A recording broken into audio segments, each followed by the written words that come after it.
I never used to like cooking at home, right? Because I cooked for 2 weeks at work. But since moving back in with the family, I've been really enjoying actually cooking dinner for them. We are making lamb stew for dinner tonight, and we're going to try out Massel's new chicken stock. Let's sear off the lamb before we add it to the stew. That just keeps all the juices nice and inside the meat. I'm gonna add some salt, with a squirt of tomato paste, potatoes, carrots, zucchini. She's looking delish. I saw the packaging and I thought the black is giving like really like warm, hearty, wintry vibes.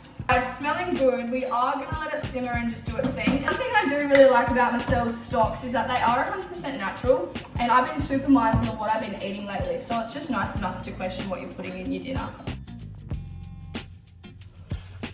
The family are gonna love this.